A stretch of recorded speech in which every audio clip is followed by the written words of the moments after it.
delincuencia es el término utilizado para referirse a la mala conducta y a la ofensa criminal.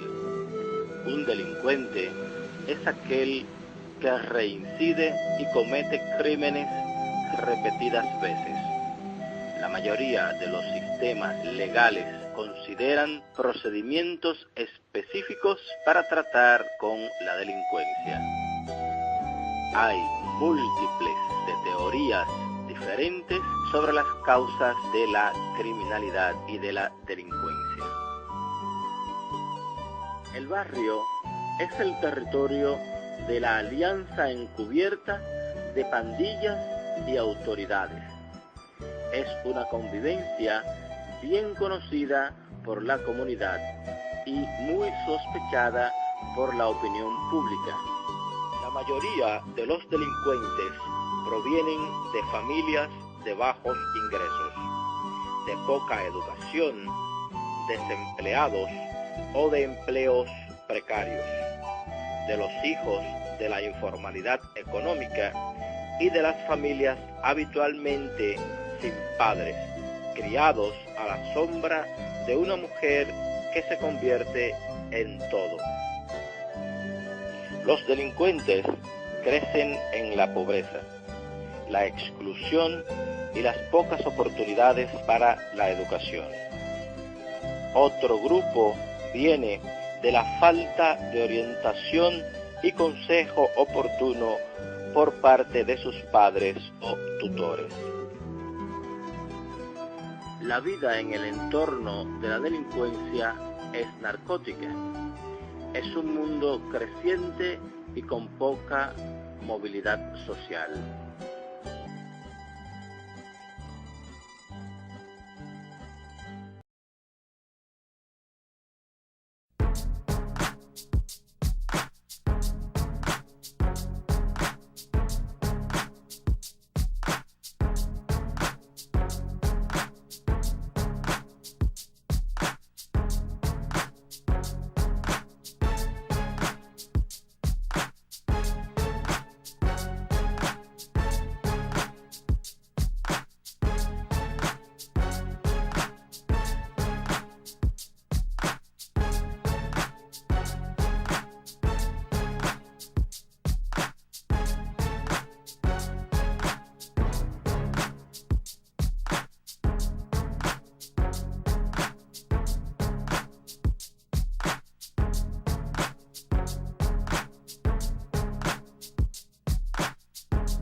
A un asunto que sucedió en Jalisco. Es un video que ejemplifica perfectamente la colusión de policías en el asesinato de 3 personas. Para quienes tengan duda de que algunas policías municipales sobre todo están más que coludidas con los grupos criminales, en este caso con el grupo de los, digamos que la familia michoacana, pero Nueva Generación, es el cártel de Jalisco, Nueva Generación.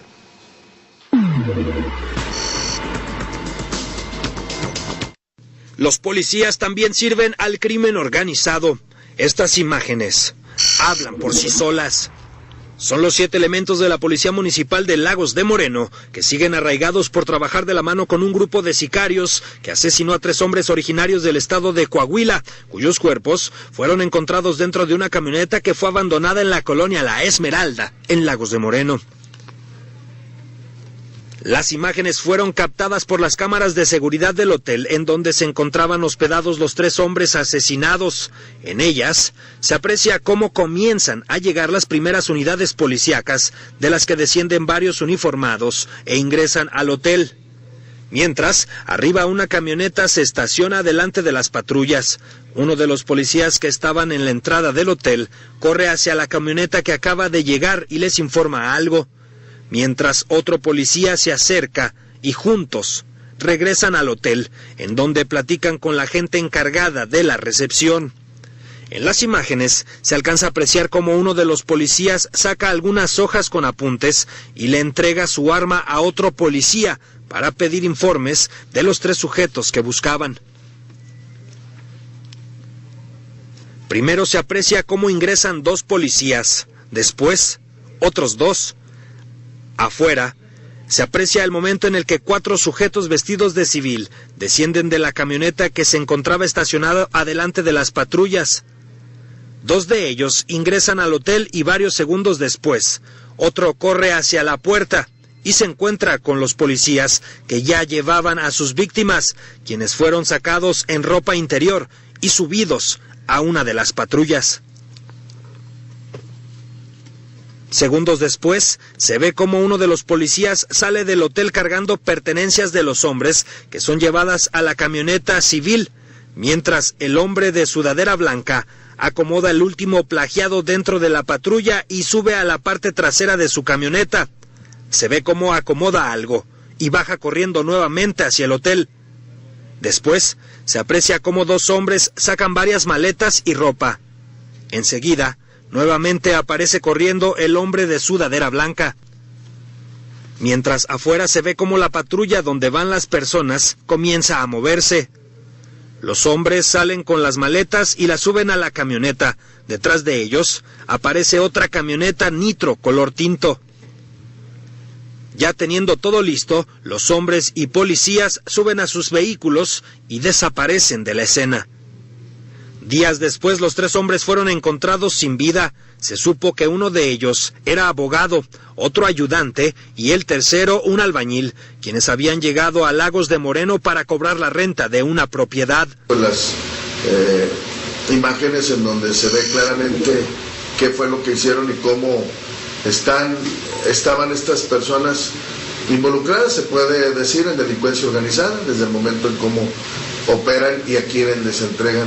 Los policías detenidos son el subcomandante operativo y encargado de la corporación, Juan Carlos Carrillo Arciniaga, el comandante Armando Gutiérrez Hermosillo, el segundo oficial Antonio Martínez Cuevas, los policías de línea Juan Gabriel Gómez Cermeño y Margarito Luna Ávila, el policía tercero José Eric Abunde Santos y el policía chofer Juan de Dios.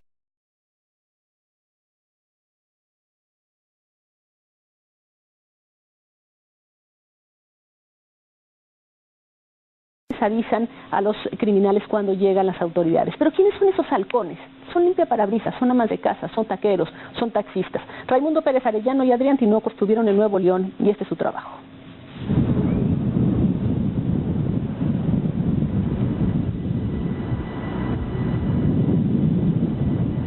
Nos comunicamos a través de un Excel, que era más rápido la comunicación inmediata con las personas que nos estaban recibiendo toda la información. Eduardo tiene 24 años, está bajo tratamiento por su adicción a las drogas. Trabajó como informante para los Zetas en Monterrey, Nuevo León. Él fue los ojos del crimen organizado para burlar los operativos de seguridad. Estas personas son conocidas como halcones. Solamente era de la autoridad, soldados, la marina, escrito cosas. Era rara la vez que nos decían, siempre cuando había otras camionetas conocidas, lo único que hacíamos era, pues irnos de ese lugar, ¿no? Porque supuestamente era como dicen, la contra o algo así, pero lo que estaba pasando, que no fuera a pasar algo, cuando había camionetas sospechosas mejor nos retiramos. Durante el tiempo que colaboró con la delincuencia entre 2009 y 2010, trabajó turnos de 12 horas a cambio de 4,800 pesos quincenales. Esa información que nosotros damos para cuidamos a ciertas personas, y si a los puntos de distribución de droga, si alguno estaba entregando ahí mercancía o si andaba gente más arriba, comandantes y eso, pues ellos ya sabían que andaba por ahí los soldados y ya no se acercaban. Era por seguridad para ellos. El dinero que ganaba, dice, lo utilizó para comprar ropa y droga. Más que nada por algo lo hacían, por dinero, a veces uno lo hacía por poder, de ser que estás con ciertas personas, pues te sentías protegido, y que nadie te puede decir nada, y entonces dinero o droga. Según este exhalcón, los Zetas dividieron Monterrey en 5 sectores donde operan las 24 horas células hasta de 10 halcones divididos en 2 turnos. La zona norte abarca los barrios de San Bernabé, Topo Chico, Mitras, La Alianza e incluso los límites con San Nicolás. La zona centro comprende el centro de Monterrey. La zona oriente limita con el municipio de Guadalupe, mientras que al sur están las zonas conflictivas como la Independencia, La Risca y todos los sectores vecinos de la avenida Garzazada. En la zona poniente se encuentran los límites con Santa Catarina y el municipio de San Pedro. Hace más de un año, Eduardo decidió ya no trabajar para los Zetas. Reconoce que tuvo suerte. Muchos halcones en Nuevo León han terminado muertos o arrestados. Hace 2 años fue reformado el artículo 192 del Código Penal de Nuevo León para castigar hasta por 14 años a quien realice labores de halcón. Desde entonces han aumentado las detenciones. Al ir desactivando estas redes de informantes, la operatividad de las bandas criminales se complica, es decir, son una pieza, pues no fundamental, pero sí muy importante en su accionar. En 2011 las autoridades arrestaron a 237 personas acusadas de ser espías de la delincuencia. Los primeros 6 meses de 2012, esta cifra aumentó a 284 detenidos acusados de ser informantes, entre ellos 50 menores y 41 mujeres. Gabriel Ordaz dirige en Monterrey la organización Promoción de Paz, dedicada a trabajar con pandillas para alejarlas de la delincuencia. El halconeo es la figura nueva del protagonismo heroico, ¿no? Social, ¿no? O sea, ya no quiero ser pandillero, ya no quiero ser de clanes, ahora quiero ser Zeta o quiero ser halcón. La semana pasada las autoridades de Nuevo León presentaron una red de 52 halcones que operaba en los municipios rurales de la zona citrícola, al sur del estado. 22 de ellos fueron detenidos en Linares, un municipio de 75,000 habitantes, apacible en apariencia, pero donde los índices de secuestro y extorsión se han incrementado en los últimos 2 años. Las detenciones se realizaron principalmente en 5 puntos de Linares, la entrada y salida del municipio, y en las colonias Río Verde, Gloria Mendiola y Fomerrey Las Huertas. Los 22 arrestados tenían diversos oficios, entre ellos amas de casa, estudiantes, albañiles, intendentes y hasta un ex policía, quienes desde su entorno vigilaban los movimientos de las autoridades. Esta red de halcones no solo operaba en Linares, también tenían informantes a lo largo de la carretera nacional en los municipios de Montemorelos y Allende, para apoyar a grupos de secuestradores. Sobre todo para las fuerzas preventivas y las fuerzas federales que están en todos los municipios y en todo el estado. La operación de estas fuerzas, pues precisamente a veces nos sorprenden o no llegan precisamente a actuar de esa manera por los ojos, ¿no? que se tienen distribuidos a lo largo y a lo ancho de la carretera nacional, en las mismas municipios, en las mismas cabeceras. En el área metropolitana de Monterrey, autoridades utilizan cámaras de videovigilancia para registrar la operación de células de halcones y detenerlos. Hemos encontrado que a veces son el que está en un puesto de tacos en la calle, a veces es alguna persona limpia vidrios, en fin, van variando la estrategia de a quién convertir en halcón para seguir logrando sus propósitos. Ellos usan sus argots, ¿no? Pero ahí vienen los guachos, ahí vienen los verdes, vimos pasar a los azules, bueno, dependiendo si son los militares, si son los marinos, si es la Policía Federal, si es la estatal, utilizan ese lenguaje, muchos de ellos en texto. Eduardo conoce bien ese lenguaje, pero ya no quiere usarlo. Luego de haber sido detenido hasta en 9 ocasiones, ahora solo quiere alejarse de las drogas y del crimen. La única forma de salir es que en la cárcel, cuando te agarran, te meten en la cárcel y ya después tú sales y es la única forma de salir, o pues a los que he conocido, muchos que han matado, o muchos lo que hacen mejor irse lejos por un tiempo.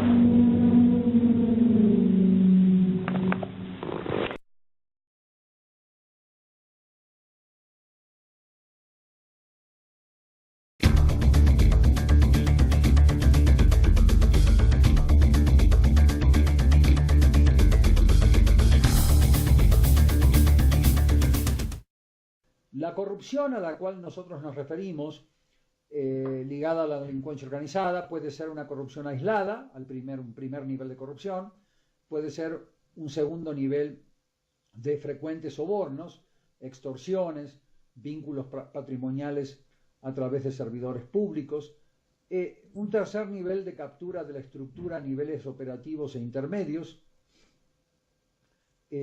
cuando gerentes operativos, oficiales del ejército trabajan para grupos criminales, la captura a través de la estructura a nivel de mandos, cuando regimientos del ejército están siendo capturados, como fue el caso del Regimiento 21 en el norte del país en la década del 90, o el caso de el famoso SAR antidrogas mexicano, que en los años 90 trabajaba favoreciendo a un grupo criminal contra otro, el general Gutiérrez Rebollo, en ese caso. Ese es el cuarto nivel de corrupción al cual me refiero. Y el quinto nivel de corrupción es al cual me refería hace unos minutos, que es la corrupción política al más alto nivel.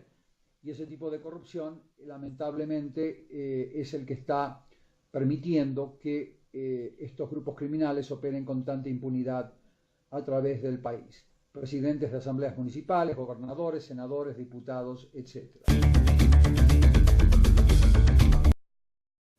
Parece que en México los sistemas penitenciario y judicial son un fracaso.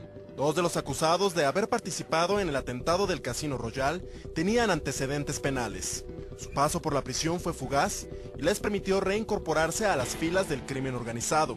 Nuestro sistema judicial es como una puerta giratoria. Si se tiene dinero y se sabe utilizar, puede uno obtener su libertad y seguir delinquiendo.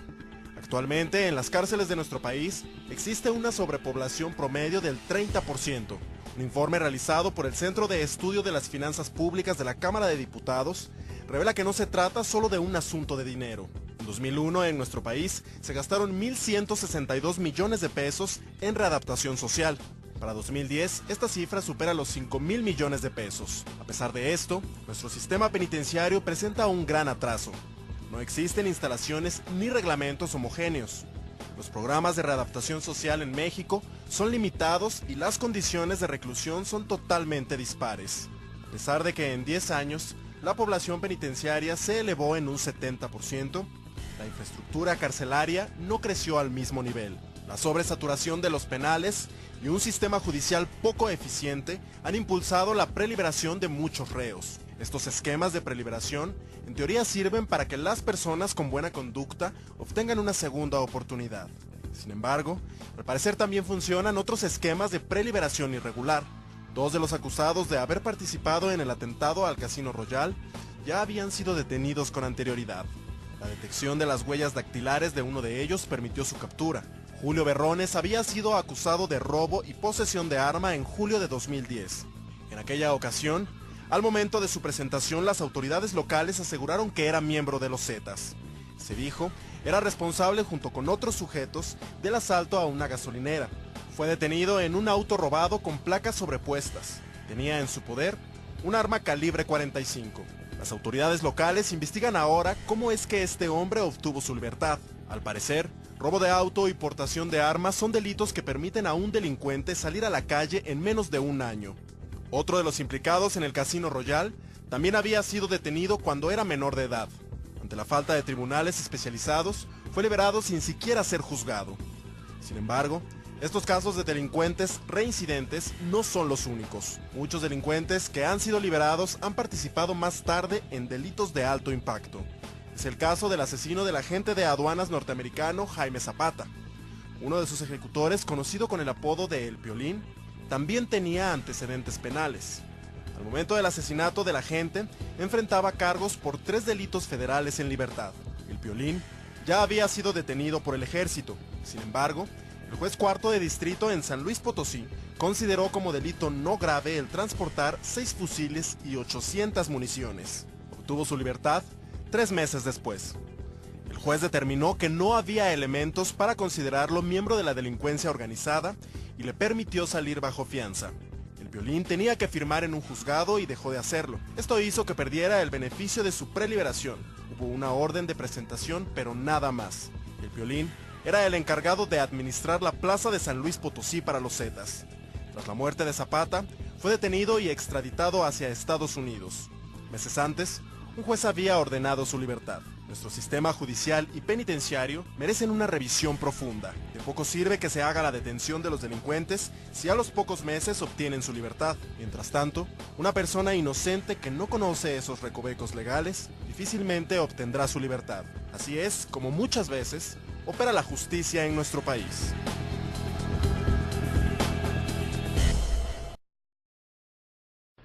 Apatzingán, en Michoacán, es una de las zonas más peligrosas en el contexto del combate al crimen organizado.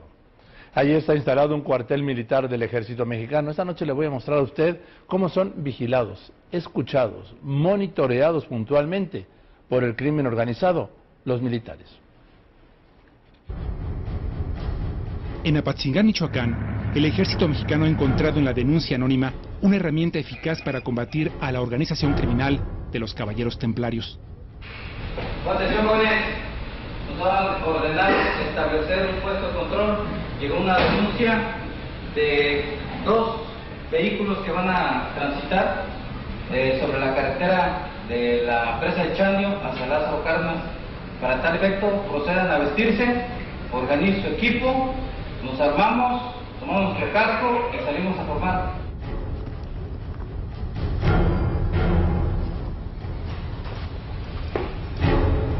La organización criminal de los Caballeros Templarios tiene un sistema para monitorear día y noche a los cuerpos policíacos y al ejército.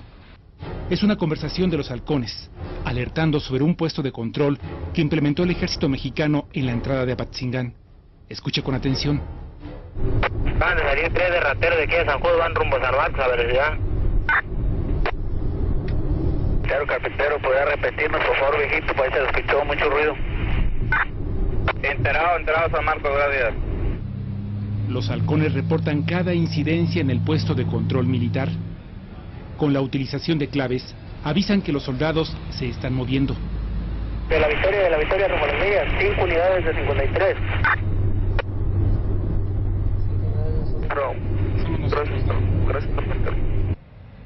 5 unidades se refiere a 5 camionetas del ejército.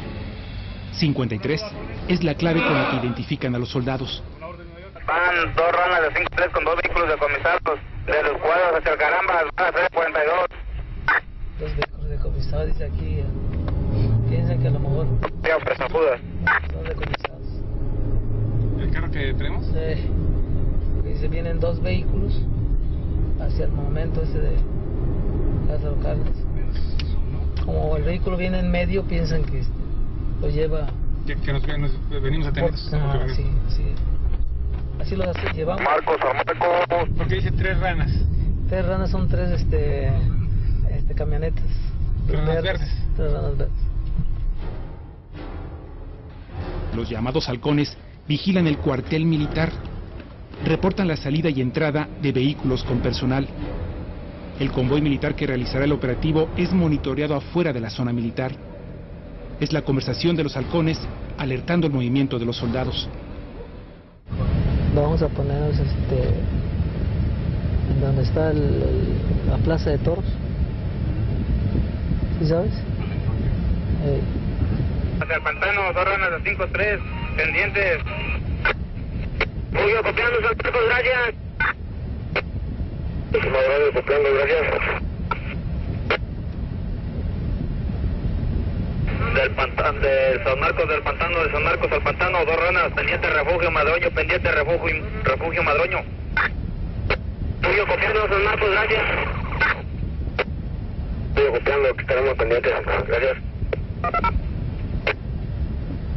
Trucha Carbonero. Los halcones hablan en clave. 2 ranas significa 2 camionetas verdes del ejército.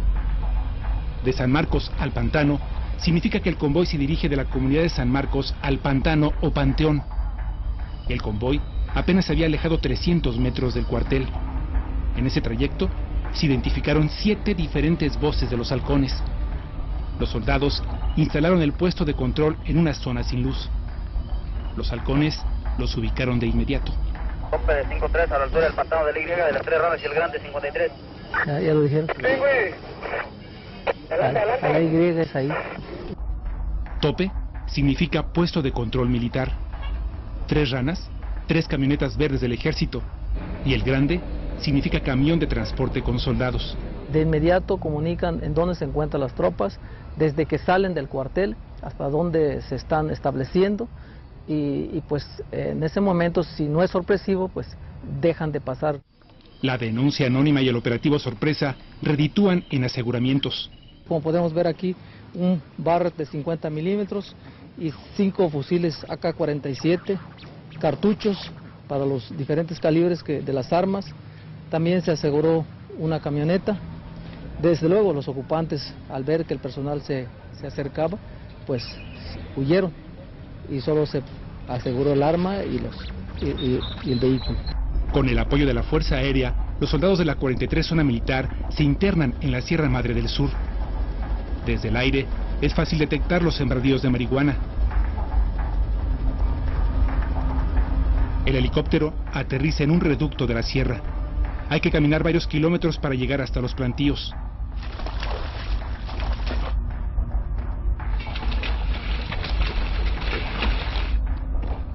Los soldados que establecen el perímetro de seguridad localizan decenas de metros de manguera utilizada para el riego. Los narcotraficantes construyen estanques cuyo líquido llega por sistema de gravedad. La marihuana es destruida. En los últimos 8 meses, 3.500 plantíos como este han sido erradicados y 40 personas detenidas.